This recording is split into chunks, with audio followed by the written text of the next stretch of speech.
You're sitting on your bed, lights off, phone glowing like it's about to judge you. You open your banking app, and there it is. $3,000, or $5,000, or maybe for the first time in your adult life, 5 digits. You blink, refresh. Still there. You did it.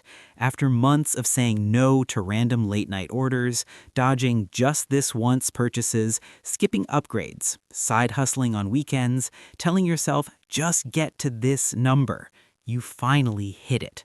You feel calm, powerful, like you finally caught up to life. You think, okay, I'm safe now. And that's when it happens. Your car makes a weird noise. Your friend's wedding invite shows up. Your algorithm starts whispering, you've been so responsible. Maybe it's time to treat yourself? Your credit card company increases your limit as a reward. Your bank sends you a cheerful email about a pre-approved personal loan. Funny how the world suddenly believes in you the moment you have money. And here's the catch. Hitting the number feels like the finish line, but it's actually the starting line, because the rules change. When you're broke, the game is about survival. When you're stable, the game becomes temptation. And most people, they grind hard to reach the number, then slowly, quietly drift back down. Not because they're bad with money, not because they're lazy, but because no one told them the first number is not a win. It's a test. And if you don't change your system when your balance changes, you lose it. Almost everyone does. Let's talk about why. Imagine you've been training for a marathon, months of discipline, early mornings, sore legs. You finally cross the finish line.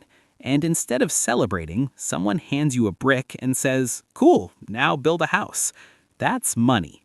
Most people treat their first financial milestone like a finish line, but it's actually the foundation. And foundations are boring. They don't clap for you. They don't post on Instagram. Here's what usually happens. You hit $3,000 saved, or $10,000, or whatever your safe number is. Your brain relaxes. You ease up on the side hustle. You stop tracking as closely. You justify a few upgrades. Just this once. The Federal Reserve has consistently shown that a large percentage of adults can't cover a $400 emergency without borrowing or selling something. Think about that. So when you finally can cover it, your brain goes, we made it. We're not those people anymore. But the system is tuned so most people never wander too far from average. Banks make more when you borrow. Apps make more when you spend. Advertising exists to turn stability into consumption. And psychologically, scarcity creates rebound behavior. You diet hard, you binge later. You grind hard, you spend later. It's not because you're weak, it's because you're human. Most emergency funds don't disappear in one dramatic purchase. They leak. A weekend trip, a new phone, a once-in-a-lifetime sale that somehow happens every 3 months. 6 months later, you check your balance again, and you're back where you started. You're not broken. That's almost everyone right now. The problem isn't hitting the number. The problem is thinking the number protects itself. It doesn't. My name is Red. I'm mildly obsessed with how money actually works. Not the motivational poster version, not the guru yacht version, the real version. This channel is education and entertainment only. I'm not your financial advisor. I don't know your life. Talk to a professional before making big decisions. But what I can do is show you the patterns. And this pattern, it's everywhere. Phase 1 is the grind. This is the get to the number phase. You're cutting expenses, tracking everything, maybe picking up extra income, living slightly annoyed at the world. It's intense, it's focused, it's measurable. You know exactly what the target is. Phase 2 is the quiet part. This is where the shift happens. Emotionally, you move from fear to relief. And relief is dangerous, because relief says we deserve something. You've been in scarcity mode. Now abundance feels like permission. Psychologically, this is called reward justification. I worked hard, I sacrificed. I can loosen up. And you can, but without rules, loosen up turns into back to zero. Externally, the system starts treating you differently too. Your credit score improves. Suddenly, you're pre-approved for everything. You maintain higher balances, banks market premium products. You search for one vacation, the algorithm decides you're a luxury traveler now. The richer you look, the more offers you get. Not because they want you wealthy, because stable people are profitable. There's a tax no one calls a tax: lifestyle creep. It's subtle. You move from generic groceries to premium brands, from basic phone to flagship, from I cook to we deserve takeout. Individually, none of it seems reckless. Collectively, though, it cancels your progress. Phase 1 required effort. Phase 2 requires structure, and most people never build it. They think discipline got them there, so discipline will keep them there. But discipline fades. Systems don't. If your system doesn't automatically protect your base number, your emotions will slowly reassign it to spending. And here's the wild part. The bigger the milestone, the bigger the temptation. $1,000 feels fragile. You guard it. $10,000 feels sturdy. You feel rich. You're not. You're stable. Huge difference. Let's do some simple math. Say you build $5,000 and leave it alone in a high-yield savings account earning around 4%. That's not exciting. That's not crypto moon energy.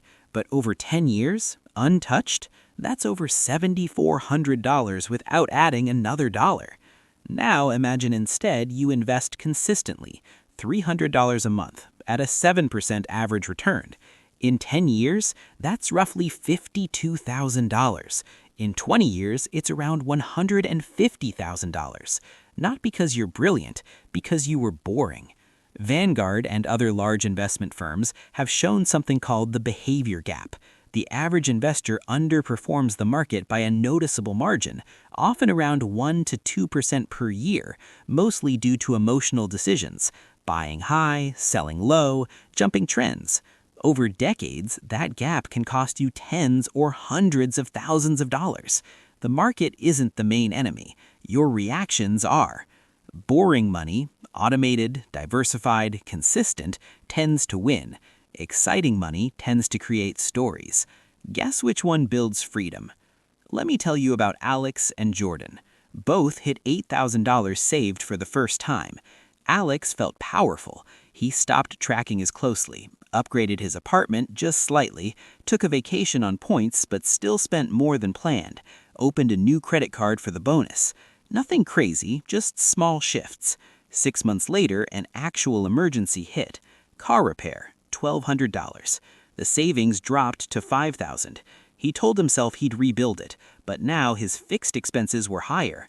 Rebuilding felt harder than the first time, so he carried a small balance. Interest kicked in. 2 years later, he still hovers between $2,000 and $4,000. Not broke, not free, just stuck.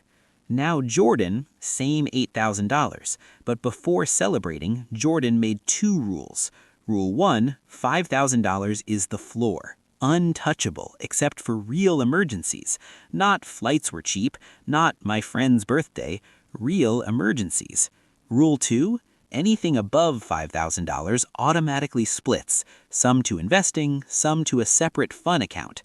Jordan still took trips, still upgraded some things, but the floor never moved down. Over time, the investment account quietly grew, $300 a month, automated. 10 years later, Jordan has options. Not billionaire options, but real ones. Could leave a toxic job, could take time off, could handle surprises without panic. Studies consistently show that financial stress drops dramatically once people have even a modest emergency buffer. But long-term wealth? That comes from protecting the base and building on top of it. Alex chased relief. Jordan built structure. Same income, different outcome. So what's the simple budget fix that changes everything? It's this. Stop treating your first milestone like a finish line. Start treating it like a floor. Here's the playbook. Set a hard floor. Pick your number. $10,000, $3,000, 3 months of expenses, whatever makes sense for your stage. That number is sacred. It is not for sales. It is not for boredom. It is not for I deserve it. It is your stability layer. Build a growth layer. Anything above the floor automatically flows somewhere productive. Index funds, retirement accounts, boring stuff. Automate it because willpower expires. Create a separate fun account. Yes, seriously, if you don't plan for enjoyment, your brain will sabotage the system. Spend guilt-free from the fun bucket, but never from the floor. Be suspicious of upgrades. Every time life improves slightly, ask, is this increasing my fixed expenses? Because fixed expenses are the real trap. They lock you in. Remember what money actually is. It's not status, it's not aesthetics, it's options. The ability to say no, the ability to walk away, the ability to breathe when something breaks. The real catch is this. The system is designed to keep you comfortable but not free. It's fine with you stable enough to consume. It gets nervous when you start building real leverage. So protect your first number like it's the floor.